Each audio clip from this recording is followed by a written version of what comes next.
गावाकडच्या मुलांना थोडं असं वाटत असतं की थोडं इंग्लिश वगैरे वीक आहे. माझं 10वी पर्यंत शिक्षण मराठी मीडियम वगैरे झालंय आणि आता मला सार्थ अभिमान वाटतो.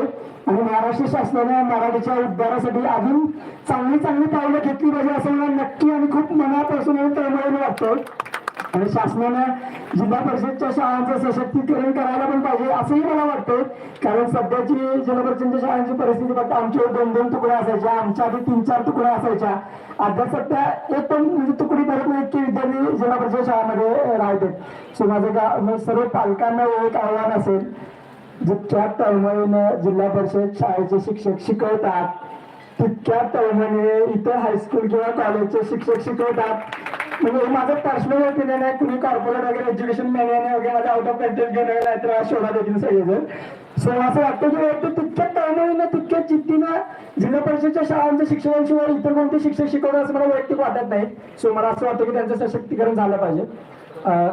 एप्रिल त्यानंतर लॉकडाऊन मध्ये पोस्टामध्ये जॉब केला पोस्टमन म्हणून गंगापूर ब्रांच ऑफिसला गारगोळी सब डिव्हिजनच्या अंडर. थोडं ऍक्च्युली काय झालं, माझ्या पोस्ट मास्टरने थोडासा पैशांचा आर्थिक गडबड केली आणि त्यानंतर थोडंसं इश्यू झाला. त्या म्हणजे मी थोडं नाही सुरुवातीला जॉईन केलं होतं, पहिलेच ऍक्च्युली नोकरी होती माझी आणि कसं हँडल करायचं काय माहित नव्हतं मला. त्यावेळी गारगोळी सब डिव्हिजनचे मेरे राऊत सर यांनी मला जरा मदत केली की कसं हँडल करायला पाहिजे गोष्टी. त्यामुळे एप्रिल 2021 मध्ये युपीएससी साठी क्लास जॉईन करायचा माझा निर्णय होता. क्लास जॉईन करण्याचा माझा मेन हेतू हाच होता की आयुष्यामध्ये 2-3 वर्ष प्रिपरेशन केल्यानंतर असं रिग्रेट नाही झालं पाहिजे की यार क्लास लावला असता बरं झालं असतं, तो चांगलं प्रिपरेशन करू शकलो असतो. सो समजा तुमची फायनान्शियल स्टेबिलिटी असेल घरची, मागे थोडा बॅकअप असेल, जसा माझ्यासाठी माझा भाऊ होता किंवा अक्षय होता आणि वहिनी होते, तसं तुमच्यासाठी 1-2 गोष्टी 1-2 लोक असायला पाहिजेत ज्यांना म्हणजे तुमच्यापेक्षा तुमच्यामध्ये जास्त विश्वास असेल की यार काहीतरी करून दाखवू शकतो. या दृष्टिकोनातून मी 2021 मध्ये दिल्लीला गेलो. 2021 मध्ये दिल्लीला गेलो. त्यानंतर दिल्लीमध्ये नेक्स्ट आयएस नावाचा क्लास जॉईन केला. 1 वर्ष फाउंडेशन बॅच केली तिथली. 2022 मध्ये पहिला अटेम्प्ट दिला पण पहिली प्री काय क्लिअर झाली नाही. पण ठीक आहे, पहिले ते असते ना की आणि माझं नेहमी ओपिनियन असते की आवडच्या पोरांना जरा 3-4 अटेम्प्ट लागतात प्रिपरेशन करायसाठी. सो पुन्हा त्या पिरियडमध्ये 6 महिने दिल्लीमध्येच राहिलो. दिल्लीमध्येची परिस्थिती म्हणजे खूप खराब परिस्थिती ऍक्च्युली. खूप जास्त गरमी आणि खूप जास्त थंडी. ऍक्च्युली लाईट बिल येऊ नये म्हणून आम्ही एसी लावायचं नाही, कारण अरविंद केजरीवालच्या कृपेने आम्हाला 200-300 युनिट फ्री इलेक्ट्रिसिटी मिळायची. सो 300 जास्त युनिट झाले की खूप जास्त बिल यायचं, तेव्हा मी एसीच लावायचं नाही. सो मग ते थोडं झालं. त्यानंतर मग थोडं त्या मीनवाल त्या काळामध्ये थोडंसं मेन्सची प्रिपरेशन केली. माझा जो मित्र जय पाटील यांचे आजोबा बीटी पाटील सर यांचे विद्यार्थी अजित शहा यांनी मला क्लास लावण्यासाठी 2,35,000 रुपये रोख रक्कम माझ्या अकाउंटमध्ये एका कॉलवर जमा केली.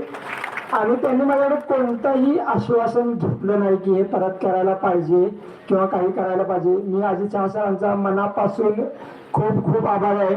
अजित शहा साहेब नसते किंवा बीटी पाटील सर नसते तर आज बेदोरने असता, पण IPS बेदोरने असला नसता असं मला वैयक्तिक वाटतंय. त्यानंतर 2023 मध्ये मी पुण्यातल्या ज्ञान प्रबोधिनीमध्ये ऍडमिशन घ्यायचा विचार केला. बरेचसे माझे सिनियर तिथे अभ्यास करत होते, म्हणजे आशिष पाटील म्हणा, प्रतीक फाळके म्हणा, प्रांजल म्हणा, सॅम म्हणा, सौर्या म्हणा, सौरभ देशपांडे म्हणा, हे सगळे प्रिपरेशन करत होते. मग ऍक्च्युली प्रांजलला आशिष पाटील वगैरे बोलल्यानंतर फाळकेला वगैरे बोलल्यानंतर असं वाटतं की पुण्यामध्ये ज्ञान प्रबोधन इतके UPSCचं प्रिपरेशन करण्यासाठी कुठं चांगलं एन्व्हायरमेंट नाही आहे. मग थोडं ज्ञानप्रबोधनमध्ये म्हणजे ज्ञानप्रबोधनमध्ये ऍक्च्युली ऍडमिशन मिळवणं म्हणजे खूप टफ जॉब आहे. म्हणजे खूप ते विकू सर आणि सविता कुलकर्णी मॅडम आम्ही ज्यांना ताई म्हणतो यांच्या सोल डिस्क्रिप्शनवर ऍडमिशन दिलं जाते. मग थोडं सरांनी माझी मुलाखत वगैरे घेतली.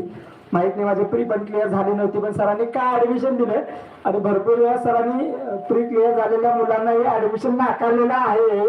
सो त्यातच मला ऍडमिशन दिलं, मला याचं आश्चर्य झालं. भरपूर कोरोनाला पण विचारायचं साला तू काय ऍडमिशन दिलं, आम्हाला ऍडमिशन द्यायला आणि काय माहिती सरांनी माझ्यामध्ये काय बघितलं होतं त्या काळात. 2023 मध्ये परत दुसरा अटेम्प्ट दिला.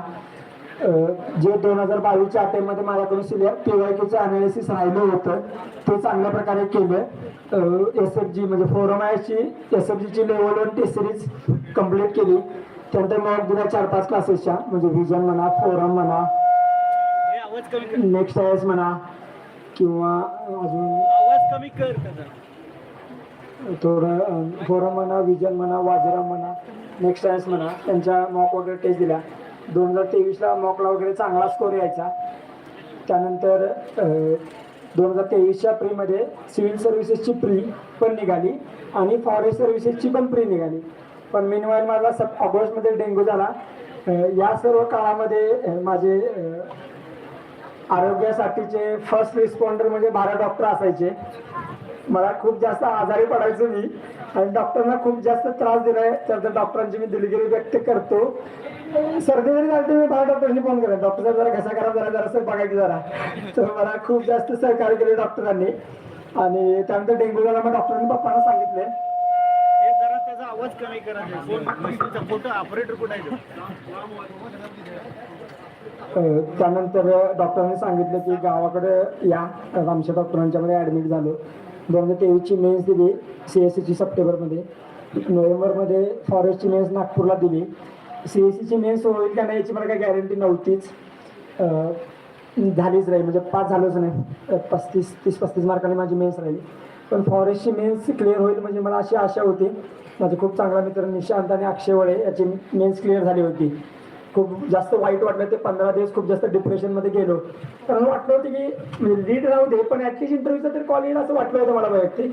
पण आलं नाही. ॲक्च्युली खूप वाईट वाटलं मला. पण मग त्यानंतर निशांतला वगैरे सांगितलं की मग पुन्हा एकदा 2024च्या प्रिलिमची तयारी केली. प्रिलीचा रिझल्ट लागल्यानंतर ॲक्च्युली मला आनंद होण्यापेक्षा जास्त वाईट वाटलं होतं. कारण CSCची प्रिंट निघाली होती आणि फॉरेस्टची प्रिंट निघाली नव्हती. तर मला वाटतं खराब सरांनी मला शिवा दिल्या होत्या. साल्या माझी प्री नाही निघाली रडा लागलेस तू, आणि तुझी प्री निघून पण तू रडा लागलेस, म्हणून मला शिवा दिल्या होत्या. सो मग ते कारण त्यावेळी थोडं सिच्युएशन पण तशी होती. जॉब हवा होता थोडं, म्हणजे घरून काही त्रास वगैरे नव्हता, काय प्रेशर वगैरे नव्हतं. पण ते स्वतःला लाज वाटत राहत्या की यार 2-3 वर्ष झाल्यात जॉब वगैरे पाहिजे. सो मग त्याचा आवाज वाढलाय म्हणून जरा आवाज कमी हे बंद करा साहेब. सो मग जॉब वगैरे पाहिजे असं मला वाटत होतं नक्की. मग मीनवाईल मग CGLचे वगैरे प्रीसाठी वगैरे फॉर्म भरला होता. CFFची मेन्स माझी 2024ची प्री दिली. प्री निघाली. सप्टेंबरमध्ये प्री दिली. पुन्हा एकदा मला ऑगस्टमध्ये डेंग्यू झाला. मागच्या वर्षी माझे 15 दिवस गेले होते. नशिबाने डेंग्यू झाला होता पण यावेळी मला 6 दिवसच गेले माझे. ठीक आहे, म्हणजे चांगलं झालं म्हणायचे. मग GSचे पेपर देऊन आल्यानंतर मला असं वाटतं की ठीक आहे, यावर्षी तरी इंटरव्ह्यूचा कॉल येतोय. ऑप्शनलचा पेपर पण माझा स्ट्रॉंग पॉईंट होता. तो पण गेला, चांगला कव्हर केला होता. मागच्या वर्षीपेक्षा बेटर रिप्रेझेंटेशन केलं होतं. ऑप्शनलचा पेपर 2 लिहिला आणि माझी जी उत्सुकता होती की यावर्षी इंटरव्ह्यूचा कॉल येणार ती सगळीच निघून गेली. कारण पेपर इतका रंडम आला आणि मला ॲक्च्युली कळालंच नाही की आता काय करायला पाहिजे. खूपच हिरमोड झाला. मग तरी ठीक आहे म्हटलं. CFFची प्री दिली ऑगस्टमध्ये. CFFची प्री निघाली. मेन्स म्हणजे प्री आणि मेन्स एकच दिवशी असत्या. ऑक्टोबर-नोव्हेंबरमध्ये CFFचं फिजिकल झालं, मेडिकल झालं. त्यानंतर डिसेंबरमध्ये 9-10 डिसेंबरला CSCचा रिझल्ट लागला. त्या दिवशी आम्ही DY पाटीलमध्ये पप्पांचे किडनी स्टोनचं ऑपरेशन करायचं हॉस्पिटलमध्येच होतो.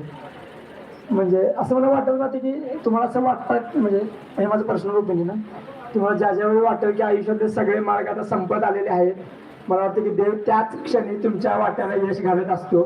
सो आशा सोडली नाही पाहिजे. होप्स कायम राखले पाहिजे. कारण होपच्या त्या दोऱ्यावरच जग अवलंबून आहे आणि जग टिकलेलं आहे.